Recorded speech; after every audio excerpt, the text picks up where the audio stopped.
আসসালামু আলাইকুম ওয়া রাহমাতুল্লাহি ওয়া বারাকাতুহু। আপনারা কেমন আছেন সবাই? আপনারা ভালো আছেন সবাই? আমরা একবার জোরে সোরে আল্লাহর দরবারে শুকরিয়া আদায় করি। সবাই একসাথে আমরা যদি শুকরিয়া আদায় করব, পারা যাবে ইনশাআল্লাহ। যতদূর মাইকের আওয়াজ যায় সবাই আমরা একসাথে আল্লাহর দরবারে এজন্য শুকরিয়া আদায় করব যে আল্লাহ তাআলা আমাদেরকে আজ এই উন্মুক্ত আকাশের নিচে বিশাল এই তাফসীরুল কোরআন মাহফিলে একত্রিত হওয়ার তৌফিক দিয়েছেন। সে আল্লাহ সুবহানাহু ওয়া তাআলার দরবারে আমরা আমাদের হৃদয়ের সত্যতা, আবেগ এবং ভালোবাসা উজাড় করে মস্তক অবনত চিত্তে শুকরিয়া আদায় করতে চাই। সবাই পারবেন ইনশাআল্লাহ? আমরা সবাই একবার শুকরিয়া আদায় করে জোরে সোরে আলহামদুলিল্লাহ, আলহামদুলিল্লাহ, আলহামদুলিল্লাহ, আলহামদুলিল্লাহি রাব্বিল আলামিন, ওয়াসসালাতু ওয়াসসালামু আলা রাসূলিহিল কারীম ওয়া আলা আলিহি ওয়া সাহবিহি আজমাইন। আজকের এই বিশাল তাফসীরুল কোরআন মাহফিলের সম্মানিত সভাপতি, আজকের এই মাহফিলের সম্মানিত প্রধান মুফাসসিরে কোরআন, আন্তর্জাতিক খ্যাতি সম্পন্ন আলেমে দ্বীন, বিশিষ্ট ইসলামিক স্কলার, আমাদের অত্যন্ত শ্রদ্ধাভাজন, গোটা বিশ্বের দরবারে যিনি কোরআন এবং ইসলামের আহ্বান অত্যন্ত যৌক্তিকভাবে মানুষের সামনে তুলে ধরছেন, আমাদের আজকের সেই প্রাণপ্রিয় প্রধান আকর্ষণ জনাব মাওলানা ডক্টর মিজানুর রহমান আজহারি। আজকের এই প্রোগ্রামে উপস্থিত সম্মানিত আমন্ত্রিত অন্যান্য উলামায়ে কেরাম, বরেণ্য আলেমে দ্বীন, আজকের প্রোগ্রামের সম্মানিত অতিথি বাংলাদেশ জামাত ইসলামী কক্সবাজার জেলা শাখার সংগ্রামী আমির, আজকের এই প্রোগ্রামের অন্যতম অতিথি বাংলাদেশ জামাত ইসলামী আপনাদের অত্র অঞ্চলের প্রাণপ্রিয় মানুষ জনাব আব্দুল্লাহ আল ফারুক, আজকের এই প্রোগ্রামের সম্মানিত আয়োজক আমাদের সকল প্রাণের প্রাণপ্রিয় ভাই, যিনি এই পুরো প্রোগ্রাম সমন্বয় করার জন্য আপনাদের সামগ্রিক সহযোগিতা এবং আল্লাহর ভালোবাসা নিয়ে সামনের দিকে প্রোগ্রাম এগিয়ে নিয়ে যাচ্ছেন, প্রিয় ভাই নিয়ামতুল্লাহ নিজামী। সম্মানিত উলামায়ে কেরাম, সম্মানিত শিক্ষকবৃন্দ, পিতৃ সমতুল্য মুরব্বিয়ানে কেরাম, আমার সামনে উপস্থিত তরুণ এবং যুবক ভাইয়েরা, মহান আল্লাহর দরবারে শুকরিয়া আদায় করি। প্রিয় নবী মুহাম্মদ রাসূলুল্লাহ সাল্লাল্লাহু আলাইহি ওয়াসাল্লামের দরবারে দুরূদ পেশ করছি সাল্লাল্লাহু আলাইহি ওয়াসাল্লাম। আজকে এখানে আপনারা যারা এসেছেন, আমরা সবাই এখানে কি দুনিয়ার কোন শক্তির কাছে এসেছি নাকি আল্লাহর শক্তির কাছে এসেছি? কার কাছে এসেছি? আমাদের এই সমস্ত ব্যবস্থাপনার যিনি সহযোগিতা করেছেন, সেটা কি দুনিয়ার কোন শক্তি নাকি আল্লাহর শক্তি? আমার ভাইয়েরা, হযরত ইব্রাহিম আলাইহিস সালামকে যখন আগুনে পুড়ে পরীক্ষায় উত্তীর্ণ করার জন্য আল্লাহ তাআলা সিদ্ধান্ত নিয়েছিলেন, আপনাদের সকলের মনে থাকার কথা, হযরত ইব্রাহিম আলাইহিস সালামকে আগুনে ফালানোর জন্য মাসব্যাপী যখন আগুনের কুণ্ডলী তৈরি করা হচ্ছিল, সমস্ত মানুষ, শুধু নয় ফেরেশতাকুল, সমস্ত পশু প্রাণী আল্লাহর দরবারে আহ্বান করেছিলেন, দোয়া করেছিলেন, আল্লাহ এই বিরাট পরীক্ষা থেকে, এই নির্যাতন, নির্মম থেকে, নির্মমতা থেকে হযরত ইব্রাহিম আলাইহিস সালাম আপনার প্রিয় বন্ধু খলিলুল্লাহকে আপনি হেফাজত করুন। আল্লাহ সুবহানাহু ওয়া তাআলা তাকে হেফাজতের জন্য ফেরেশতাগণকে পাঠিয়েছিলেন। আপনাদের সকলের মনে থাকার কথা, হযরত জিবরাইল আমিন ইব্রাহিম আলাইহিস সালামের কাছে গিয়ে আবেদন করেছিলেন, ইব্রাহিম, আমি আল্লাহর পক্ষ থেকে আপনার কাছে এসেছি, যদি আপনার কোনো সহযোগিতার প্রয়োজন হয় তাহলে আপনাকে আমি সহযোগিতা করতে চাই। সম্মানিত মুসলিয়ানে কেরাম, আজ এই কথাটি আমাদের জন্য অত্যন্ত তাৎপর্যপূর্ণ। যদি কেউ মনে করেন পরিস্থিতি ভালো হয়েছে, সেজন্য হয়তো আমরা এই কাজ করতে পারছি। কিন্তু আমরা এই কথাও পরিষ্কার বলি, আমাদের কাছে পরিস্থিতি ভালো হলেও আলহামদুলিল্লাহ, আমাদের কাছে পরিস্থিতি প্রতিকূল হলেও আলহামদুলিল্লাহ, আমরা শত প্রতিকূলতার মধ্যেও দুনিয়ার কোন সহযোগিতার কাছে মাথা নত না করে হযরত ইব্রাহিম আলাইহিস সালাম যেমন জিবরাইল আমিনকে বলেছিলেন, আমার যদি সহযোগিতার প্রয়োজন হয় তাহলে আমি একমাত্র সহযোগিতা গ্রহণ করব মহান আল্লাহ সুবহানাহু ওয়া তাআলা।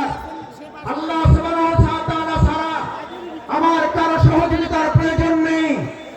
আজ মুসলিয়ানে কেরাম আপনাদের কাছে জানতে চাই, বাংলাদেশকে যদি কোরআনের দেশ করতে হয়, বাংলাদেশকে যদি ইসলামের দেশ করতে হয়, তার জন্য যদি হযরত ইব্রাহিম আলাইহিস সালামের মতো আমাদের ত্যাগ এবং কোরবানির পরীক্ষায় উত্তীর্ণ হতে হয়, আর তার জন্য যদি সেই অগ্নি পরীক্ষায় আমাদেরকে সহযোগিতার জন্য এক আল্লাহ ছাড়া দুনিয়ার আর কাউকে না পাওয়া যায়, তাহলে আজ এই জনসমুদ্রের কাছে জানতে চাই, আমরা এক আল্লাহ ছাড়া আর কারো সাহায্য কি আমাদের দরকার হবে?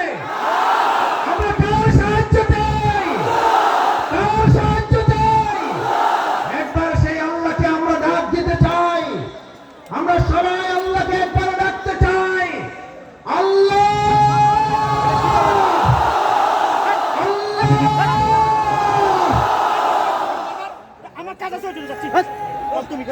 সম্মানিত ভাই এবং বন্ধুগণ, হযরত ইব্রাহিম আলাইহিস সালাম আল্লাহর সাহায্য চেয়েছিলেন। দুনিয়ার কোন মানুষ শুধু নয়, ফেরেশতাগণের সাহায্য তিনি নেননি। যে ইব্রাহিম আলাইহিস সালাম আল্লাহর সাহায্যের ভরসা করেছিলেন, সেই ইব্রাহিম আলাইহিস সালামকে আল্লাহ তাআলা সাহায্য করেছেন না করেন নাই? আগুনের মধ্যে তাকে বাধা রশিটা পর্যন্ত পুড়ে গেছে। হযরত ইব্রাহিম আলাইহিস সালাম আগুনের স্পর্শ করা তো দূরের কথা, হযরত ইব্রাহিম আলাইহিস সালাম সেই সময় ওই সময়টুকু যা তিনি আগুনের মধ্যে অবস্থান করেছিলেন, সেই সময়টুকুকে বলা হয়ে থাকে তিনি তার জীবনের সবচেয়ে সুখী এবং আরামের জীবন যাপন করেছেন। সুতরাং কোরআনের জন্য যারা কথা বলবে, ইসলামের জন্য যারা কথা বলবে, কোরআন বাস্তবায়নের জন্য যারা কাজ করবে, ইসলাম বাস্তবায়নের জন্য যারা কাজ করবে, আজ এখানে আমরা যারা উপস্থিত হয়েছি, আমরা যদি আজ এখান থেকে সিদ্ধান্ত নিতে পারি আমাদের জীবনের সর্বস্বটুকু বিলিয়ে দিয়ে হলেও যে কোরআনের ভালোবাসা আজ আপনারা এখানে শামিল হয়েছেন, আপনারা কি কোনো ব্যক্তির আহ্বানে ভালোবাসা এসেছেন নাকি কোরআনের ভালোবাসা এসেছেন? কিসের ভালোবাসা এসেছেন? এই কোরআনকে আগামী দিনের সংসদে যদি পাঠাতে হয়, তার জন্য আমাদের 2024 সালের জুলাই আগস্টের তরুণ যুবকেরা যারা জীবন বাজি রেখে উই ওয়ান্ট জাস্টিসের স্লোগান রেখেছিল, সেই উই ওয়ান্ট জাস্টিসের স্লোগান বাস্তবায়ন কি মানুষের তৈরি করা মতবাদ বাস্তবায়ন করতে পারবে নাকি কোরআন পারবে? উই ওয়ান্ট জাস্টিসের জন্য তরুণ যুবকেরা আমাদের নির্মুক্ত আবু সাঈদরা যদি জীবন দিতে পারে, আজ তরুণ যুবক এবং আমাদের জনতাকে জিজ্ঞেস করতে চাই, আগামী দিনে কোরআনের সংসদ কায়েমের জন্য, ইসলামের সংসদ কায়েমের জন্য আরেকবার যদি জীবন দিতে হয় আমাদের, সেই জীবন দিতে আমরা কি রাজি থাকবো? আমরা কি রাজি থাকবো?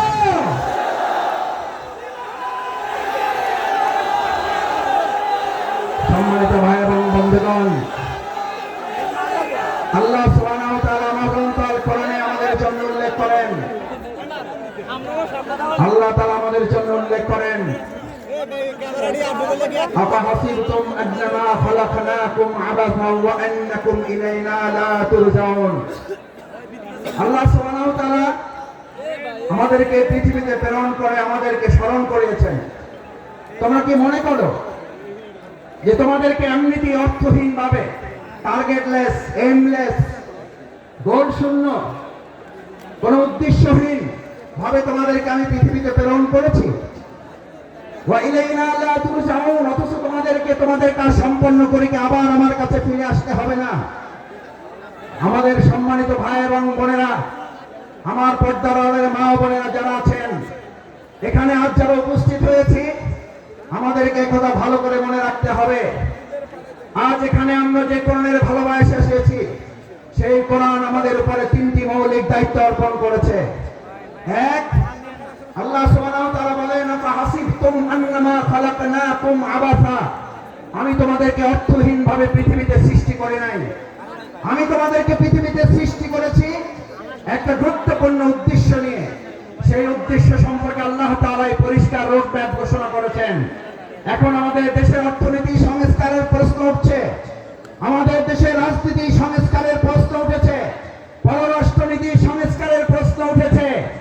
আমরা আজ সংস্কারের দায়িত্বে যারা আছেন তাদের কাছে আল্লাহ তাআলার সংস্কারের রোডম্যাপ তুলে দিতে চাই। আল্লাহ তাআলা কোরআনে ঘোষণা করেন, ফাইম্মা ইয়াতিয়ান্নাকুম মিন্নি হুদান, আমি এই পৃথিবীতে মানুষকে প্রেরণ করে তাকে একটা রোডম্যাপ দিয়ে দিয়েছি। এই রোডম্যাপের মধ্যে তার রান্নাঘর থেকে শুরু করে তার সংসদ ভবন পরিচালনার পর্যন্ত সমস্ত বর্ণনা আমি উল্লেখ করে দিয়েছি। সুবহানাল্লাহ।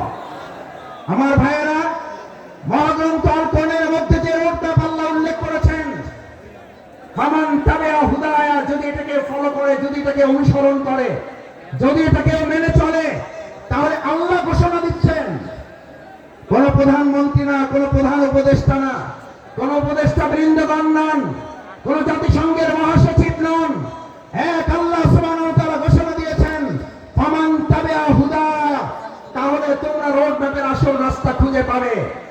আমরা আজ বাংলাদেশের বর্তমান দায়িত্বে যারা আছেন তাদের কাছে মহাগ্রন্থ আল কোরআনের আহ্বান পৌঁছে দিয়ে বলতে চাই, বাংলাদেশকে যদি যথাযথ সংস্কারের মাধ্যমে তার আসল রোড ম্যাপে পরিচালনা করতে হয়, তাহলে মহাগ্রন্থ আল কোরআনের আইন দিয়ে ছাড়া মানুষের তৈরি করা কোনো চিন্তা তন্ত্র মতবাদ দিয়ে পুরনো সংস্কার করা সম্ভব হবে না। ভাই এবং বন্ধুগণ, আল্লাহ তাআলা বলেন, যদি এটাকে ফলো করো হুদায়া, তার সঠিক পথ পাবে।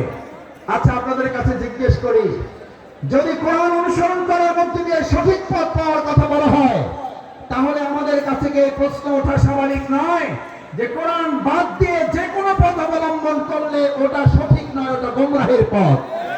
কোরআন যদি আল্লাহর পথ হয়, তাহলে কোরআনের বাইরে যে মত আছে, পথ আছে, সমস্ত মত এবং পথ ইবলিসের পথ। ঈমানদাররা কখনো কোরআনের পথ, আল্লাহর পথ বা ইবলিসের পথে হাঁটতে পারে না। আজ আমাদের এই কোরআন দায়িত্ব নিয়েছে, ফামান তাবিআ হুদা, তাহলে তোমরা সঠিক পথ পাবে, আসল পথ পাবে। আমাদের এই প্রিয় মাতৃভূমি বাংলাদেশ স্বাধীন হওয়ার 53 বছর পার হলেও আমরা কি অর্থনৈতিক মুক্তি পেয়েছি ভাইয়েরা?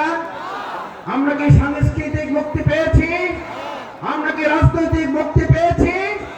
এই সকল মুক্তি আমাদের যদি পেতে হয়, তাহলে আমাদের মানুষের তৈরি করা মতবাদের দিকে নাকি কোরআনের দিকে ফিরতে হবে? আমাদের গ্রামে, আপনাদের গ্রামে আমরা সবাই একটা কথা বলি, সোজা তো হবেন, মরার আগে হবেন না। কখন হবেন? কখন হবেন? কাপড় দিয়ে যখন পায়ের কাছে একজন ধরে আর মাথার কাছে একজন ধরে, দুই দিকে দুইজন ধরে আর টানে, বলে যে আরো সোজা করো, আরো টাইট করো। ভাইয়েরা, মরার পরেই যদি আমাদের সোজা হতে হয়, চোখে যদি দেখতে পাই যে আমরা সোজা হচ্ছি এবং আমার সন্তানরা আমাকে টাইট করে বেঁধে সোজা করছে, আজ আমার সমস্ত বেকুয়াবাসী বাংলাদেশের প্রান্ত থেকে যারা এখানে এসেছেন, আমরা আহ্বান জানাই, আসুন, মরার পরেই যদি সোজা আমাদের হতেই হয়, তাহলে জীবিত থাকতেই আমরা সোজা হয়ে আমাদের বাংলাদেশকেও সোজা পথে পরিচালনার জন্য আর কোন মত এবং পথ নয়, কোরআনের পথেই বাংলাদেশকে আমরা সোজা করে পরিচালনা করবো ইনশাআল্লাহ। দ্বিতীয় যে দায়িত্ব আল্লাহ তাআলা আমাদেরকে দিয়েছেন, ফামান তাবিআ হুদায়া ফালা খাউফুন, কোন ভয় নেই তোমাদের। আমার ভাইয়েরা, আমাদেরকে ভয় দেখিয়েছিলেন, আমাদেরকে ভয় দেখিয়ে আমাদের আজকের প্রধান মুফাসসির মাওলানা ডক্টর মিজানুর রহমান আজারীকে দেশ ছাড়তে বাধ্য করেছিলেন। আজ এসে দেখে যান, আপনি নেই, আমাদের ডক্টর মাওলানা মিজানুর রহমান শুধু নেই, তার লক্ষ লক্ষ ভালোবাসার মানুষেরা টেকুয়া শুধু নয়, গোটা বাংলাদেশকে আজ আলো ছড়িয়ে দিয়েছে। আপনারা সাইদি সাহেবকে হত্যা করেছেন, এক সাইদি রহমান অনুপস্থিতিতে লাখ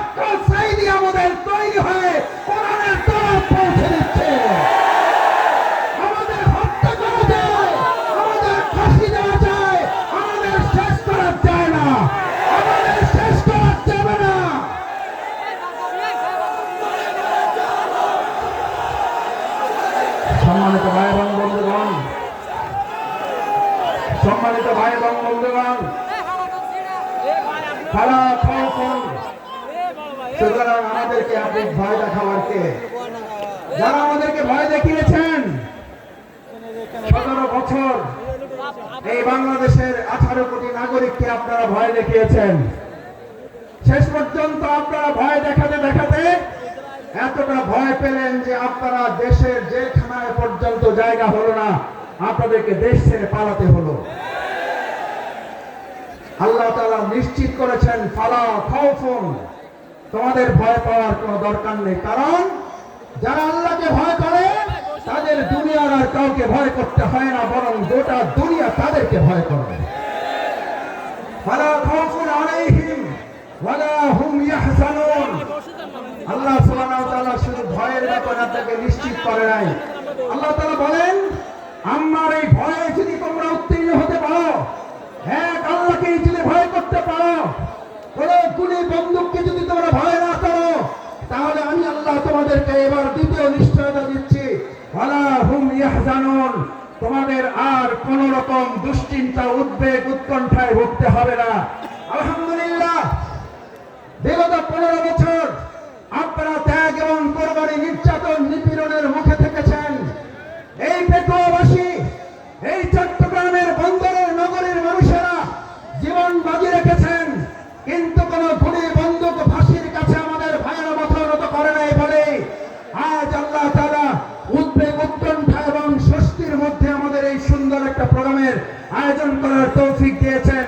এটা কার পুরস্কার? কার পুরস্কার? আমাদের পূর্ণ পুরস্কার এখনো আমাদের হাতে আসে নাই। আমাদের আসল পুরস্কার আল্লাহ ঘোষণা করেছেন, বিসমিল্লাহির রহমানির রহিম, ইযা জাআ নাসরুল্লাহি ওয়াল ফাত। যখন আল্লাহর সাহায্য এবং বিজয় আসে, কার সাহায্য? কার? কোন পার্শ্ববর্তী রাষ্ট্রের, প্রশাসনের, সেনাবাহিনীর, র্যাবের সাহায্য? কার? নাসরুল্লাহ, ইযা জাআ নাসরুল্লাহি ওয়াল ফাত। যে আল্লাহ আমাদেরকে সাহায্য করেন, সে আল্লাহ তাআলাই বলেন, আমি যখন কাউকে সাহায্য করি তার বিজয় ছাড়া অন্য কিছু হতে পারে না। নাসরুল্লাহ, ইযা জাআ নাসরুল্লাহি ওয়াল ফাত। কারণ আমার সাহায্য যেখানে যায়, গোটা দুনিয়া তার বিপক্ষে থাকলেও বিজয় ছাড়া তার কিছুই হয় না। আজ বাংলাদেশে আল্লাহর সাহায্য এসেছে, গোটা কোরআনের রাষ্ট্র কায়েম হওয়া ছাড়া পূর্ণাঙ্গ বিজয় আমাদের হতে পারে না। আমাদের পূর্ণাঙ্গ বিজয় কি? আমাদের পূর্ণাঙ্গ বিজয় শুধু একজন এমপি হওয়া নয়, আমাদের পূর্ণাঙ্গ বিজয় শুধুমাত্র একজন মন্ত্রী হওয়া নয়, আমাদের পূর্ণাঙ্গ বিজয় শুধুমাত্র একজন রাষ্ট্রপতি হওয়া নয়, আমাদের পূর্ণাঙ্গ বিজয় শুধু একজন প্রধানমন্ত্রী হওয়া নয়, আমাদের পূর্ণাঙ্গ বিজয় শুধুমাত্র ইসলামী দল ক্ষমতায় যাওয়া নয়, আমাদের পূর্ণাঙ্গ বিজয় হচ্ছে আলা লাহুল খালকু ওয়াল আমর, সৃষ্টি যার, আইন চলবে তার। আমার ভাইয়েরা, সৃষ্টি যার, আইন চলবে তোমার। আইন চলবে কার? আইন চলবে কার? বাংলাদেশ আজ সেরকম একটা সুন্দর কল্যাণমূলক রাষ্ট্র বিনির্মাণের জন্য এখানে যারা এসেছেন, কোরআনের প্রেমে যারা বসেছেন, কিসের উপরে বসেছেন এটা চিন্তা করেন নাই। আপনার মাথার উপরে ফ্যান আছে, লাইট আছে, বাতাস আছে, নাই চিন্তা করেন নাই। আজ এখানে যারা এই কোরবানি পেশ করে কোরআনের ভালোবাসায় সমবেত হয়ে গায়ে গা লাগিয়ে লক্ষ লক্ষ জনতা এখানে হাজির হয়েছেন, এই লক্ষ জনতা যদি আজ একটা আহ্বান এখান থেকে নিয়ে যেতে পারেন, রাসূল করিম সাল্লাল্লাহু আলাইহি সাল্লাম এরকম মজলিসকে সামনে রেখে আমার মুসল্লিয়ানে কিরামগণকে উদ্দেশ্য করে, এই জামানাকে উদ্দেশ্য করে রাসূল করিম সাল্লাল্লাহু আলাইহি সাল্লাম সাহাবীদেরকে স্মরণ করালেন। দুর্ভোগ হচ্ছে সেই মানুষের জন্য, ভালো করে খেয়াল করুন, দুর্ভোগ হচ্ছে সেই মানুষের জন্য, দুর্ভোগ হচ্ছে সেই মুসলিমের জন্য, দুর্ভোগ হচ্ছে সেই কোরআন প্রেমিকের জন্য, যে আল্লাহকে ভুলে গিয়ে নিজেকে নিয়ে ব্যস্ত হয়, যে আল্লাহকে ভুলে গিয়ে নিজেকে নিয়ে ব্যস্ত হয় এবং সে নিজেকে নিয়ে ব্যস্ত হতে গিয়ে দুনিয়ার